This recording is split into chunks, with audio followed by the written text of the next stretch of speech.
going to keep moving because we got so many great folks to be on this 27th annual Phyllis Schlafly Collegians. Our next guest is Ambassador Sam Brownback. And Ambassador Brownback, he's worn a lot of hats. He was governor of Kansas, I think, for almost 7 years, 2011, I think it was, through 2018. He was nominated by President Trump to be the Ambassador at Large for International Religious Freedom. And I'll explain why that's so interesting. But he served in Congress. He served in the House as well as the Senate. He has been, on many issues, has been great for conservatives, especially pro-life, pro-family. I know the late Phyllis Schlafly certainly appreciated his leadership. As a very young man, I think I'm getting this right, Ambassador, that I think he was the Agriculture Secretary in Kansas when he was maybe in his 20s. So if you're out there, and I don't know, how old were you when you got that post?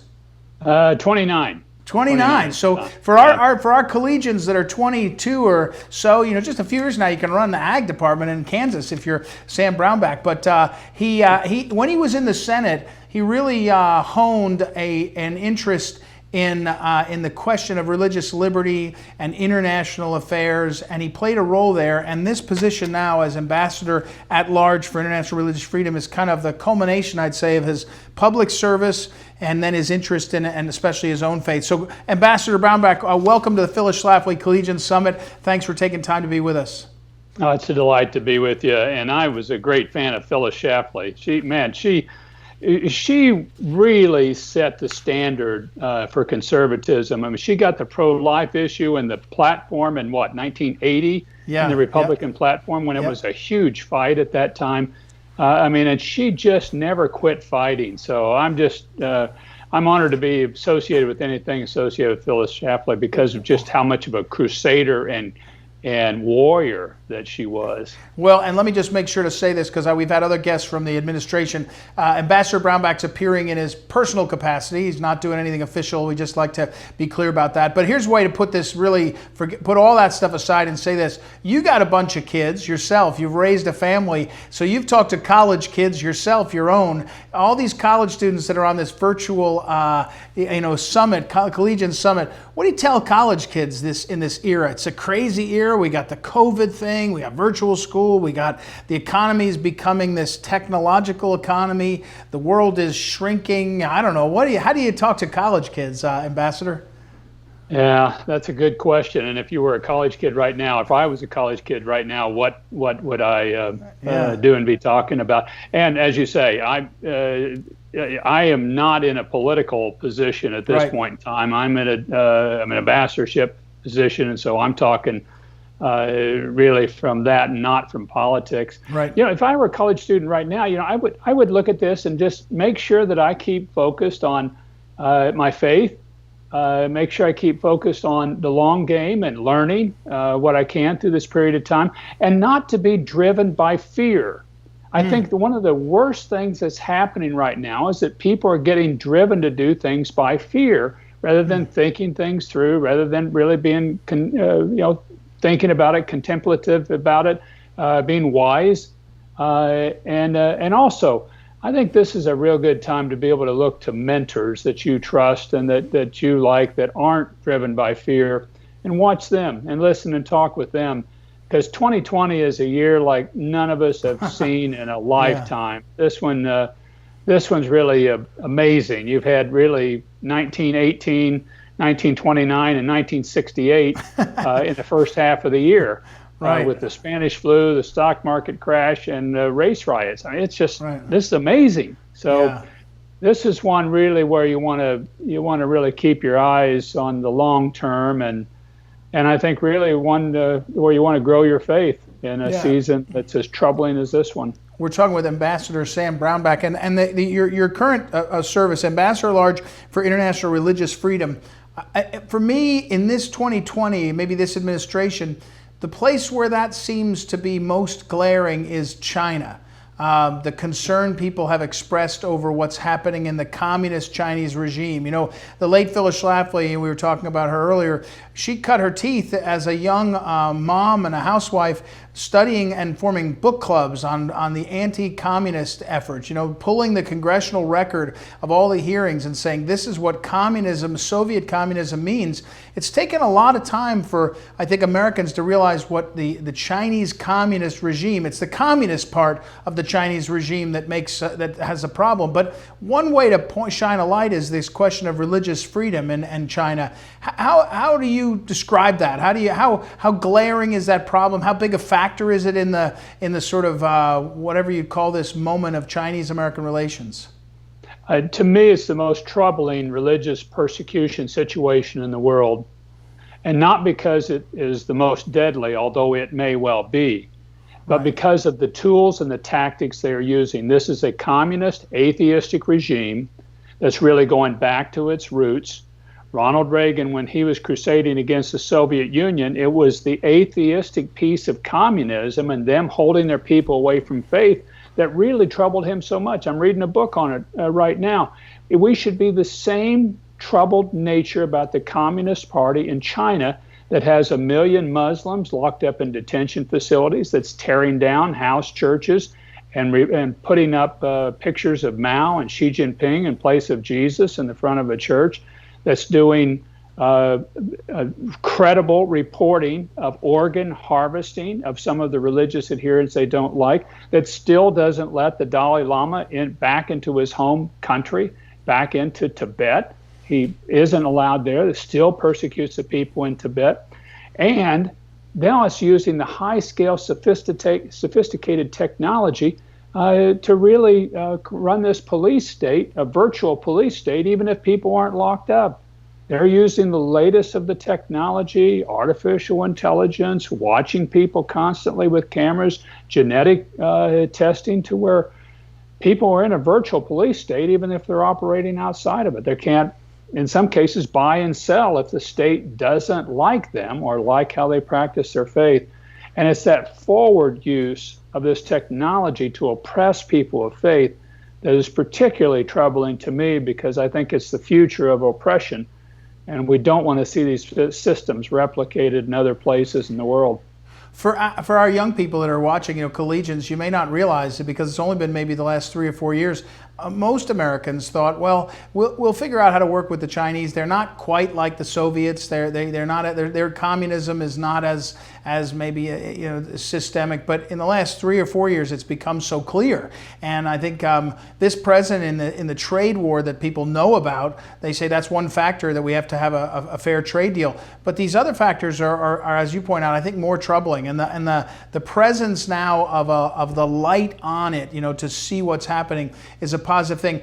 What should, this is a good issue. What should young people in college be thinking about the communist Chinese regime? How should they be saying, because a whole bunch of our universities have Chinese communist money invested in them to set up centers and to bring students over from China. So how should, these young people be thinking, hey, what does it mean? What's the future going to be?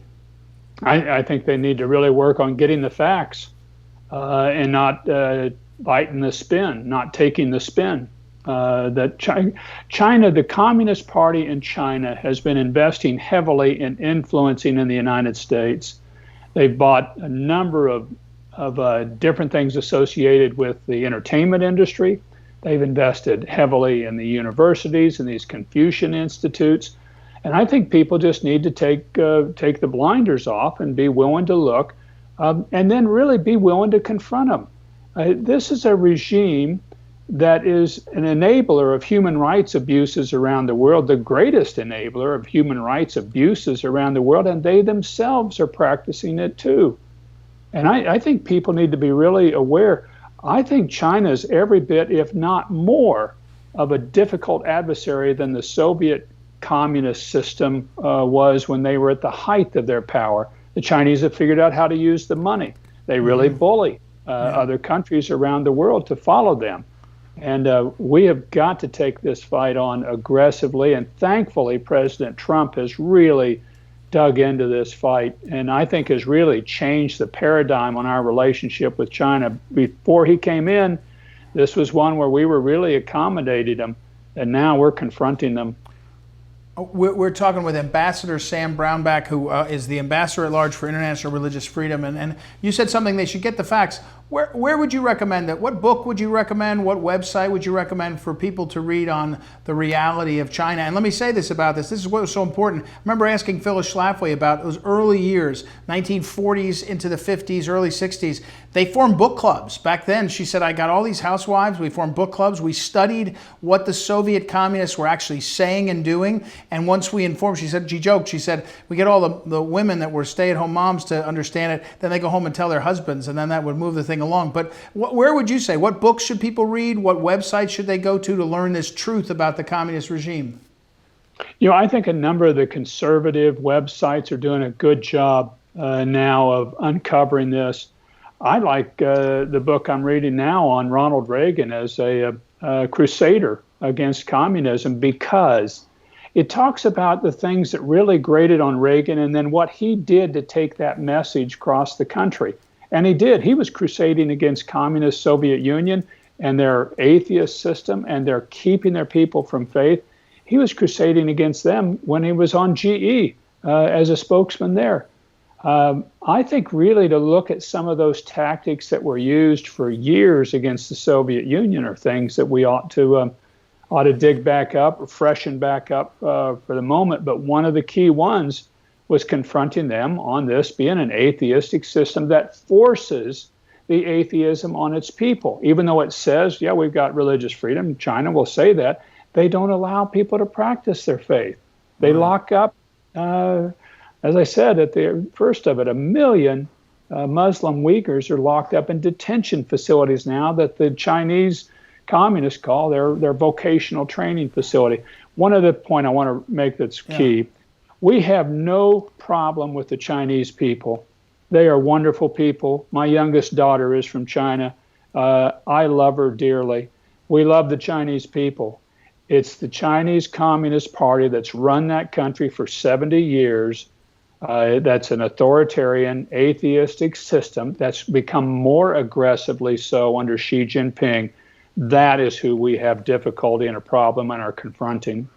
Again, Ambassador Sam Brownback, we're talking about his role, his work as Ambassador at Large for International Religious Freedom. Is that book, The Crusader, is that the Paul Kengor book, the Grove City professor? Yes. Yeah, Paul Kengor. Yes, it is. He's extraordinary. That's he'll be so happy to hear you talking about it. He's I love it because it is so parallel the season, and remember how serious we took the fight and the confrontation against the Soviet Union for decades.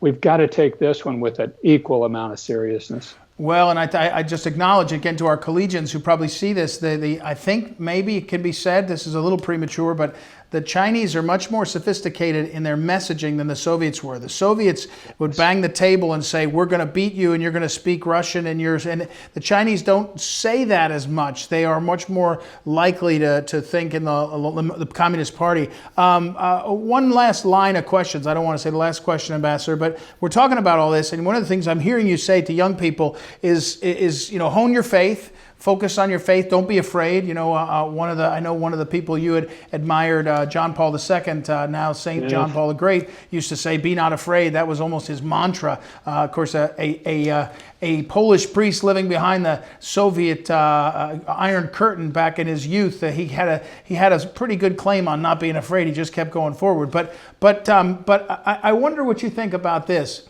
In the midst of all these tumultuous moments and movements in America, and with some of the frankly diminished leadership of religious leaders, there's not as many vibrant, vocal, obvious leaders that there had been in the past. Billy Graham was so dynamic. Franklin Graham is very effective. I don't mean to, but it's not quite the same thing. In the Catholic Church, there's not the iconic leadership, moral leadership that there was for lots of reasons. But people talk about a revival in America now more and more, that the people are ready for a revival. Do you feel that? And many years of watching people as a candidate and as a public official, are we at a special moment in terms of the spiritual revival? Do you sense that? Is that possible right now? And could that be something that young people are stepping into? You sure sense it around the world. I don't know if I could say yet in America. you can sense in America that the depth of faith is getting deeper. And it may be some people that were really pretty shallow about their faith or not that focused on it have drifted away. But the people that have really sunk into their faith, they know the cost of it, and they're willing to put that cost into it. And they're more formed, they're more developed, they're more Marines in their faith. That this is about something that they're willing to fight for, and they're going to have to fight for, because there will be in different places and different ways that you're going to have some cost that's associated with it. But it's completely worth it. One time I remember as governor, I was being hit for something, and I signed 19 pro-life bills, and I did a number of things. And I'm walking out in front of the governor's mansion, and I'm just thinking, I'm pro-life. I am strong for the family. I believe in America and the growth of this country. Am I just a dinosaur? Thinking all these things. And the thought came to my mind, well, is truth a dinosaur? Huh. And Wow. I thought, no, truth is not a dinosaur. Then you're not a dinosaur. You stand for truth. Just stand with those principles of truth that we built this country on for nearly 250 years. That we built it on these basic moral principles, these God-given principles that you read all the founders. I mean, this was a country that they were looking up when they were creating it. Yes. Just keep your eye on that faith and that formation and on truth, and you're going to do fine even in tumultuous times. Are you a grandfather yet? I am. I Well, have then, 6 grandchildren. I thought you might. I got to tell you, besides the fact that my father says that being a grandfather is the best thing that ever happened, and he said being a father is awfully hard work, being a grandfather is all upside. But I think I just discovered, you need to write a children's book, Truth the Dinosaur, is Truth a Dinosaur, and get one of your kids to illustrate it or something. But let me finish with this question. Ambassador Sam Brownback, I think a lot of our collegians, and if I could say myself, I'm so interested in this. I think I know that your office has done some reports and does some things. Can you tell our folks where to go to see that and read that and get more familiar with a lot of what you're seeing? We talked a lot about China, but I know your sort of docket is ambassador at large, so you got the whole world. So there's a lot more there. But tell us where we can find out more about your work. You can go to State Department, state.gov, and put in international religious freedom. Okay. We put out an annual report that's posted there. That's really the gold standard for what's taking place on religious freedom around the world.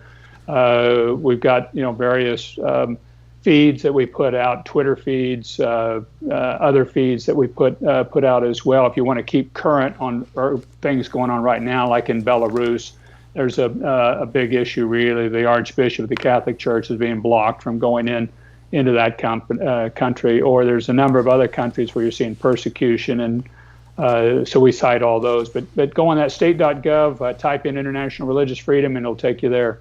Okay, great. Thank you, Ambassador. Thanks for taking the time. I know it's a busy day. We appreciate you spending some time with us, and we will look forward to tracking your good work. So God bless you. God bless you and all the collegians that are a part of this. I wish you all the best in the future, and get active and stay focused on the truth. Well, and we'll do this we'll do it in person next year, next summer. So we'll invite you back, and you can meet some of these great kids when we're here. We'll get it on your calendar, hopefully. So thanks again. We appreciate you very much. Ambassador Sam Brownback, we'll put all this stuff up on social media. Very good. Thank you, sir. Thank you. All right.